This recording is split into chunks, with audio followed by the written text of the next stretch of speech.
It's good to be back in Pennsylvania, good to be back in Philadelphia. Give it up for John and his outstanding introduction. Yeah, it's good to be back. Y'all in a good mood. The Eagles looked good yesterday.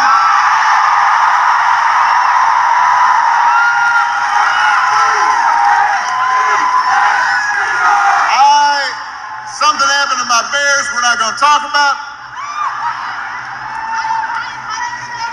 And it is good to be back with a couple of great friends. Give it up for John Legend and Bruce Springsteen.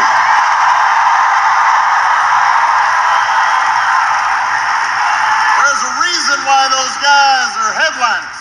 They are tough acts to follow. I was going to come up here and sing a little with them, but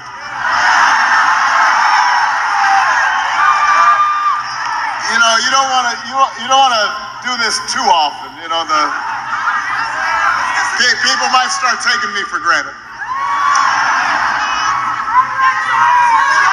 Despite how hard it is to follow them, I'm going to do my best because I am here for a very important reason. To ask you to vote for your next Auditor General, Malcolm Kenyatta. For your next Attorney General, Eugene DePascale. For your next State Treasurer, Aaron McClellan. For the Speaker of the Pennsylvania House, Joanna McClinton. And for my dear friend and your outstanding United States Senator, Mr. Bob Casey. And for the next President of the United States, Kamala Harris. Come on.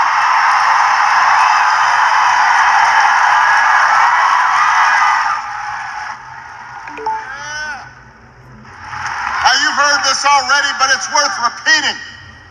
If you plan to vote early in person, tomorrow is your last chance. Do it tomorrow. Do not dilly or dally. Get out there. Vote. If you've got a mail ballot, return it right now. You don't want to be waking up and looking down and, oh man, you don't want to be that person. You forgot. Don't wait. If you're going to vote on Election Day, November 5th, go to iowillvote.com and make a plan. Now let's face it. If you're here at this rally, you're probably going to vote.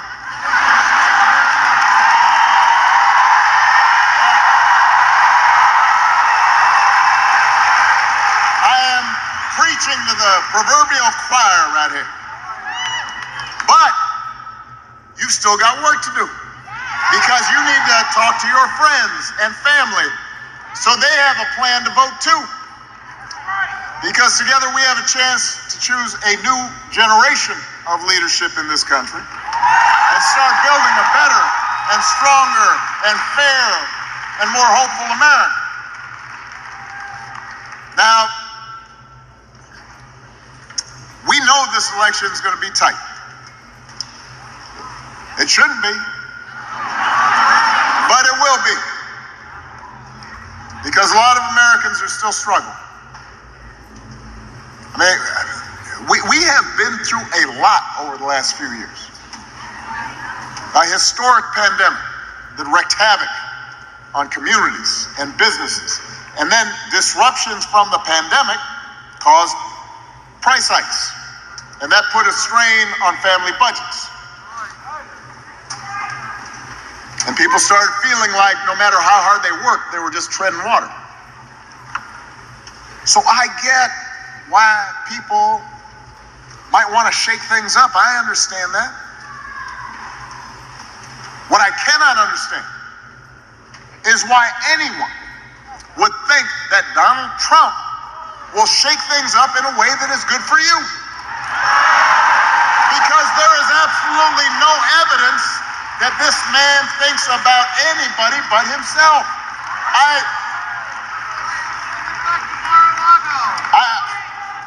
I said this before.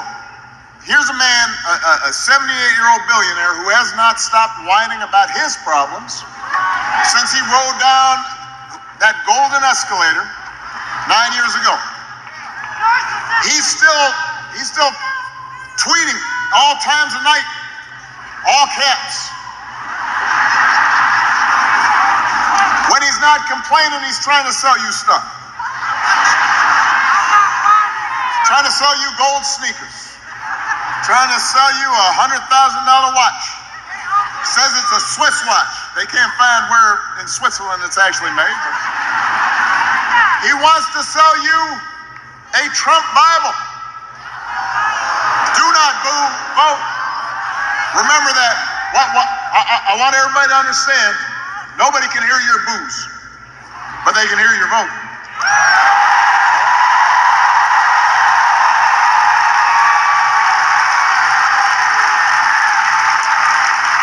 So he wants you to buy the Word of God, Donald Trump edition. Got his name right there next to Matthew and Luke. Couldn't recite a verse, but he'll sell you that Bible. And guess where it's made? Made in China. You're Mr. Tough Guy on China, except when you can make a few bucks. You cannot make this stuff up. If it was on Saturday Night Live, everybody would just say, well, no, that's exaggerated. It's not. He's doing it. And the reason he's doing it is because that's what he cares about.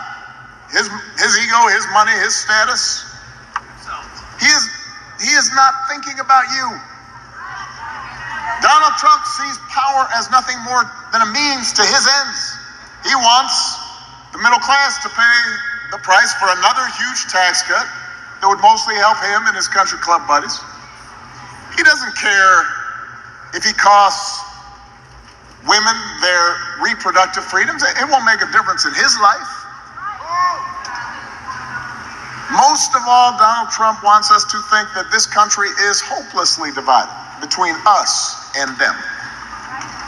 Between the, quote, real Americans who support him, of course, and the outsiders who don't. The enemies within. Because, what did I say about Boone?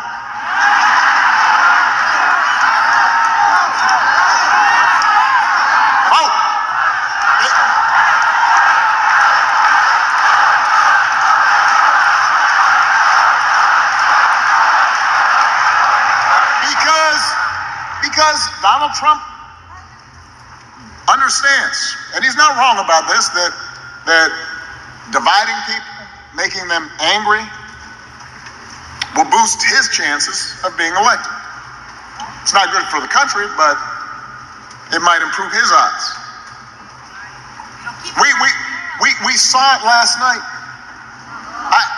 I know nobody's going to boo now. All you're going to do is vote. Hold on a second.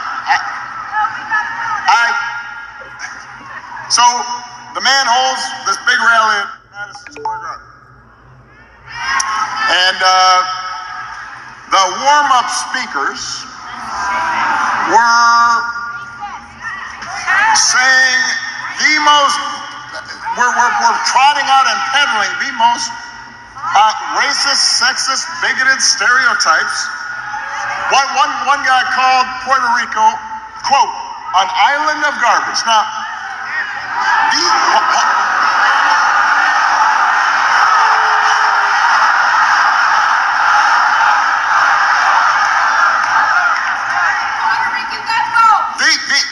these are fellow citizens he's talking about. Here in Philadelphia, they are your neighbors. They are your friends. They are your co-workers. Their kids go to school with your kids.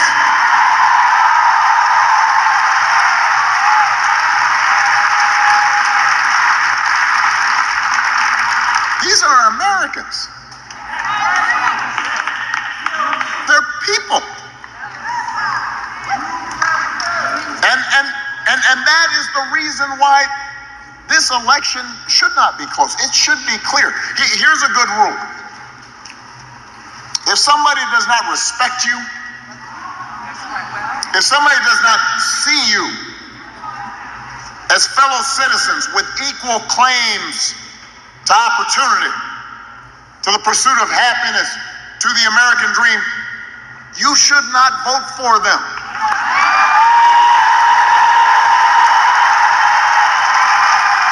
You should not expect them to make your life better. They will not help you make they will not help you pay the bills. They're not gonna work hard to make sure your kid gets a good education. They're not gonna help you with a down payment on a house. I mean, we have to reject the kind of politics of division and hatred that we saw represented. America's ready to turn the page. America's ready for a better story. Philadelphia, we are ready for a president, Kamala Harris.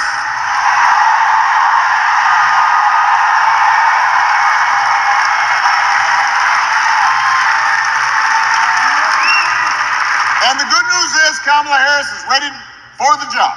I mean, this is a leader who has spent her life fighting on behalf of people who need a voice and need a champion. Kamala wasn't born into privilege. She was raised in a middle-class family. Worked at McDonald's when she was in college to pay her expenses.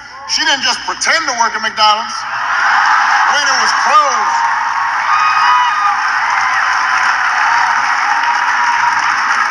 She actually cares what people are going through. As the oldest child, she saw how the world would sometimes treat her mom. Single mother, 5-foot-tall brown woman with an accent. And she'd watch how her mom never lost her cool. She'd call Kamala and her baby sister over and say, "Don't complain about injustice. Do something about it." And that's what Kamala did. That's what Kamala did as a prosecutor, standing up for children who had been victims of sexual abuse, standing up as Attorney General of California, fighting the big banks and for-profit colleges, securing billions of dollars for people they had scammed. After the home mortgage crisis, Kamala pushed me and my administration hard to make sure that homeowners got a fair settlement. It did not matter that I was a Democrat. It didn't matter that she had knocked on doors for my campaign in Iowa. She was not going to let anything stop her from winning as much relief as possible for families who deserved it. That's who she is. That's what she stands for.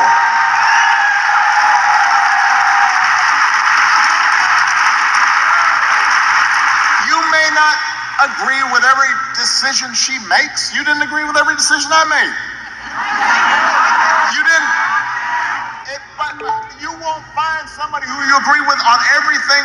Here's one thing you have to think about, and that you can count on with Kamala. If you elect Kamala Harris, she will see you. She will hear you. She will have your back every single day. She knows what it's like to struggle and to work hard and to be on the outside looking in. And she'll have an outstanding partner in Governor Tim Walz. I love that dude. I mean, he's a veteran, he's a teacher, he's a coach. He's a marksman, a hunter, been a great governor. I found out a while back, he can even take a vintage truck apart and then put it back together again. Which made me wonder, do you think Donald Trump can do that? For that matter, do you think Donald Trump has ever changed a flat tire in his life? No. Hey, if he's got a flat tire, he calls over his chauffeur. Jeeves, change that tire.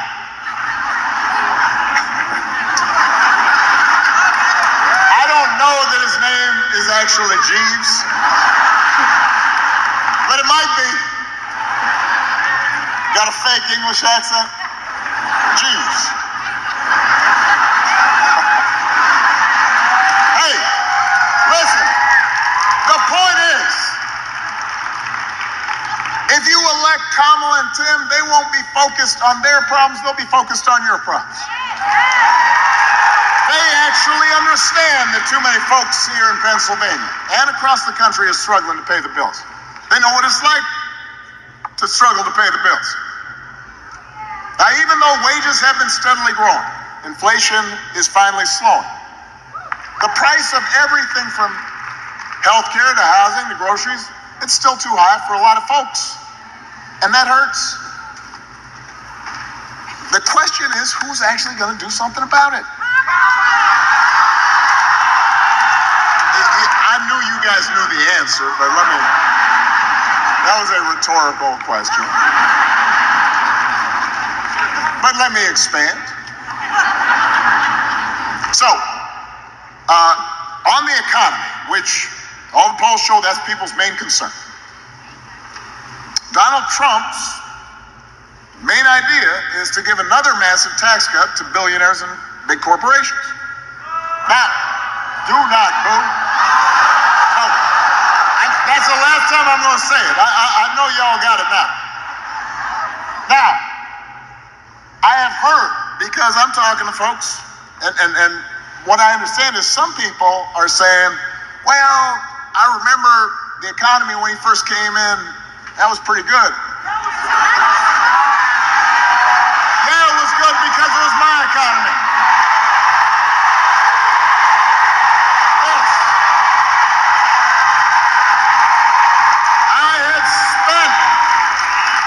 I had spent the previous 8 years.